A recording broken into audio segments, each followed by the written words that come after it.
Hello, now we're going to talk about the Simpson protocol and all the specifics involved in it so you'll get a much better understanding and full feeling for the protocol itself. Yeah, in the Simpson protocol, we work in what we call very deep states. So I'm going to talk to you a little bit about what we call the Esdale level, a very deep state of physical relaxation. And before we do that, though, I'd like to get Ted to give me a little bit of history about how Dr. Esdale created this state. Right, the Esdale level is one of the deepest levels, and it was actually discovered by Dr. John Esdale back in 1843 in an Indian prison. He was a surgeon, a Scottish surgeon in an Indian prison. He had a lot of very ill people, prisoners, and can you imagine the conditions there must have been back then? And what would happen was they didn't have chemical anesthesia available to them at the time, and as a result, surgery basically, because of shock, generally meant death to people that were undergoing surgery. So Dr. Esdale, not wanting to give up on these patients, discovered that he decided he wanted to discover something, and he used mesmerism, which was the word for hypnotism at the time. And they used to use passes over the body like this, and eventually, and sometimes it would take 10 days to actually condition a person to go this deeply. But nobody had taken anybody this deeply before. And so when they did this, they discovered that they could actually do natural anesthesia. We all have that capacity within our bodies, as long as our minds and bodies are relaxed enough to allow for it, without shock. And they discovered really was what's so important, they could actually turn off the capillaries and some of the blood supply to areas where they were cutting these people so they didn't bleed out. This is back in 1843. They could actually turn it back on if they needed moistness. Right. It was just totally on and Just off amazing. At the mind's will. Just amazing. Yeah. So the good part, or even the best part, was that people didn't die from surgery, but even better than that, they had better outcomes in surgery when surgical anesthesia was finally brought in. And the problem was they didn't know what else to do with it.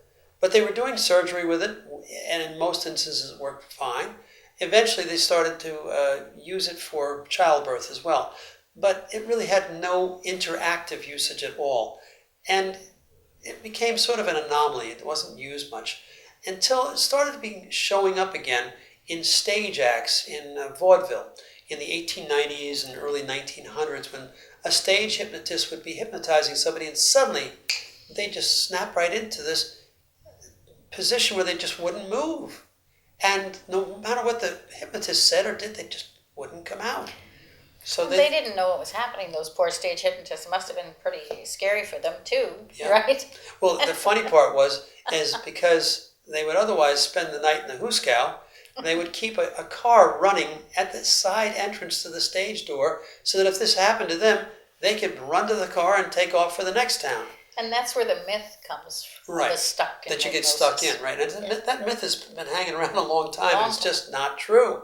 Now, it remained that way, though, until the 1950s, mid-1950s, when a man named Dave Ellman, a highly touted, highly esteemed hypnotist who taught only doctors and dentists and professionals at the time about hypnotism in general, and he discovered how to purposely bring people into this deep state called the Esdale level. He also discovered how to bring them out just by talking to them. So this meant you could take them in and out. And he said at the time, this is the new paradigm in hypnosis, but he couldn't do anything beyond that. So he could do surgery, and he could do dental work, and he could do childbirth, but he couldn't do any interactive change work like therapy work. And so while he used it in years beyond that, it wasn't until just the last 10 years or so that finally somebody figured out how to interactively talk with a patient client while they're in that deep hypnotic state. And this is the lady right here. Yeah, and simply what happens is, as you can interact from this level in the system we use, is we get the body to go into that Esdale level, but we ask, the mind is incredible, can do anything. We ask that one arm is left in the somnambulism, which is the one before we go into Esdale. Basic hypnosis. Basic hypnosis where you can move. So once this arm can move, the rest doesn't want to move, and that's okay. So then we set up what we call an idiomotor response, which means that it's just coming on by itself. And I know you'll think that's crazy, but once you're in it and you allow it to happen, you'll start getting answers from your mind that you don't consciously necessarily agree with. And they show up in your fingers.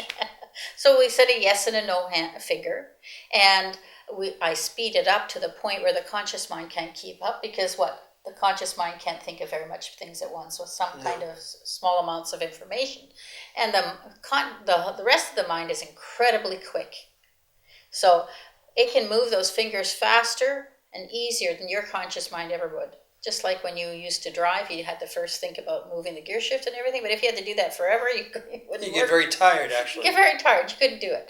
So once it becomes subconscious, then I trust those hands better than actually what you tell me.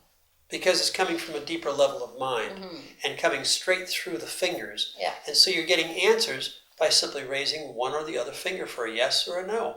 And so you then see the hypnotist or any hypnotist using this technique will know that they're getting the right answer, not one that you've thought out or that you're worried or shy about giving, but the actual answer, the truth, will come out of these fingers quicker and easier than through your mouth. As a hypnotist, I can actually tell if you're moving them subconsciously or consciously. Yeah.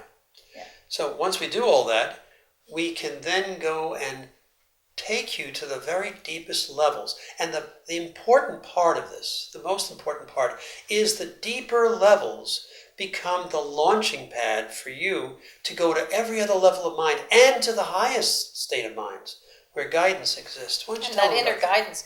We all have an inner guidance. You all have an intuition.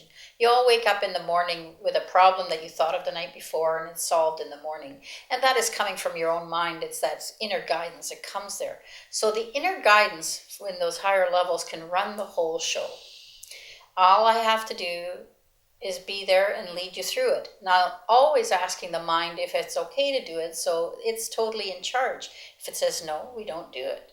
So the client is in total running of that. Well, we also ask the deeper mind if this is in your highest and greatest and best interest. And if we get a negative to that, we don't go further. So we always have your mind's permission, not your conscious mind, but a much deeper knowing part of your mind. And understand that we say that the subconscious is their safety mechanism. And at these levels, it's actually much stronger. Yeah, and much wiser. And so we use that part of your mind to actually do all the change work that you need, whatever you need. We don't actually make any conscious decisions. We let your deeper mind tell us what needs to be done. And many times we don't even know. We don't have to know everything. That's right. All we have to know is that you know. And as long as you know, we can lead you through the whole process. Right. And all the work that gets done within you, not with us, within you. And that's why it's so self-empowering for our clients. Once you've had this experience, you know that you are already a powerful being, and you finally get in touch with that. Many times people haven't been in touch with it, finally realize, wow, I did that. It came from within me. It changes how you feel about yourself and everyone else at the same time. The other thing about it is that once this is done, you can do this all by yourself. You can go into all the levels by yourself in self-hypnosis. And just practicing 5 minutes a day or something can change your whole life. Right. Very quickly. So that's about it for now about the Simpson protocol. What we thought we might do is give you a demonstration of what it looks like. Yes, we're going to demonstrate the whole thing. You have to understand that because of, I'm not going to do a whole session here. As a client, you get from me triggers to take yourself into there in self-hypnosis. So Ted's going to use his triggers most of the time in this situation, but I want you to see what it looks like and get some idea of it. Yeah. In fact, I'm going to be the volunteer this time, right? Yeah, well. That's good. I like that. I'm ready. All right. Here we go. All right. So Ted, you ready to go into hypnosis? I am. All right. So I always ask my clients if they're ready to go into hypnosis. So he is. So I'm just going to ask him to close his eyes when he's ready. And I'm going to ask him to use his trigger to go go to peace. And when you're there, let the yes finger come up because he's already set up.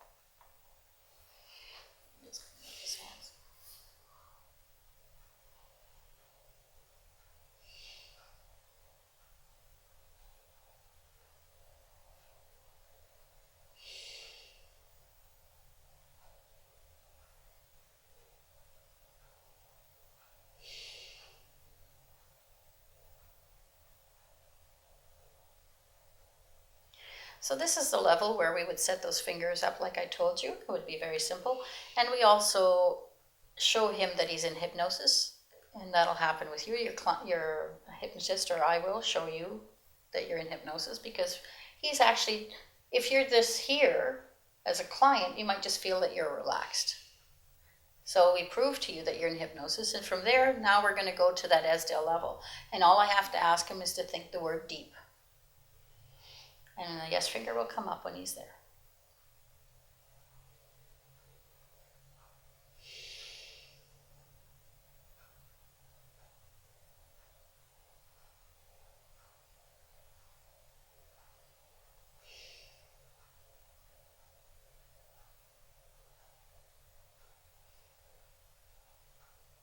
Thank you so much. Now,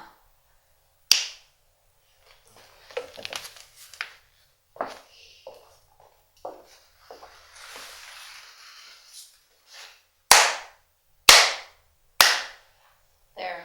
So now there's no reaction in the eyes any longer. See that? Nothing.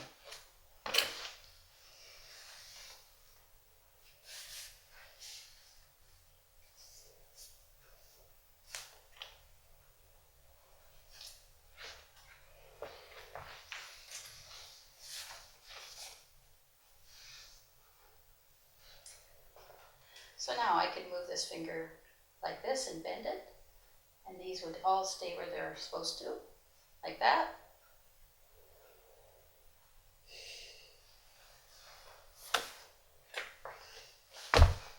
So now we know he's at that deep level. And from here, this is our launching pad to other states. Because now we know we can communicate on this hand. Right now he can't communicate. If he goes higher, we can communicate. But sometimes he goes to such a blissful place, I don't communicate with him very much. It all depends on how high he goes. Because what we ask is that your mind take you to the appropriate level. And so your mind's always in charge of where it takes you. Superconscious mind, can you please take him to high now? When he's there, let the yes finger come up.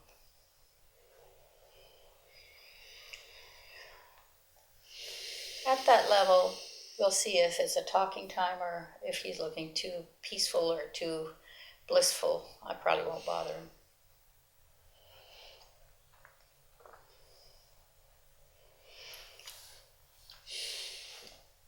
I like to work in this state because he verbally can talk to me if I need it.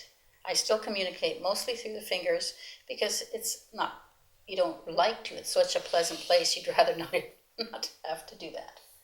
But I can. And I do ask you to speak to me at times in that it. Now, I wasn't paying attention. Superconscious mind, if he's already there, let the yes finger come up. Good, thank you. So he's there now.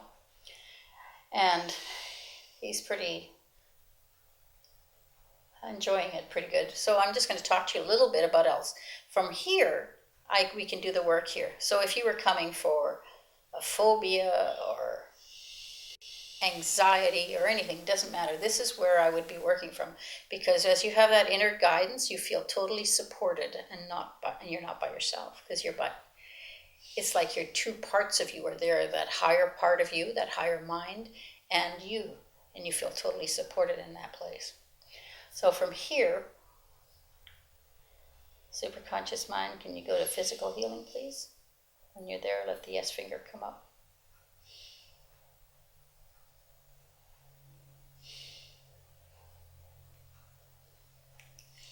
Now, just for interest's sake, I'll just show you how this works. I'm going to ask superconscious mind, is there anything in this body that, yes. Can you start some healing in that part of the body that needs it, yes or no? Okay, please start it now. And allow the conscious mind to know that it's in process, please. And when it's in process and the conscious mind knows it is, let the yes finger come up.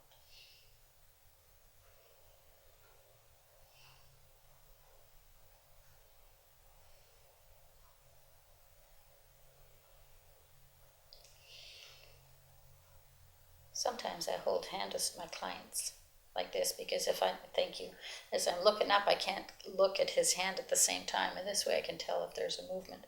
So superconscious mind, can you programming the healing to happen in the appropriate way for Ted. And when it's programmed in and accepted on all levels of mind and will continue when we finish this demonstration, let the yes finger come up.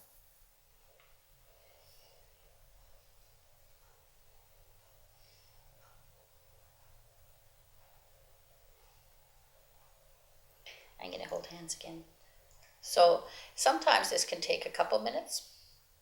It usually doesn't take very long. Thank you. So now it's programmed in and it'll happen even after he's stopped here. It'll continue to heal. I don't need to know what it is. I haven't got a clue. His conscious mind will know what it is if he had, most of the time anyway. He'll know what it is because I asked it to be validated that it was healing. So he'll get some concept of how that's happening. So there's other levels of this, and you get to visit them all. So enjoy the trip, enjoy the change, and enjoy hypnosis. Ted, when you're ready, please come back to the peace level.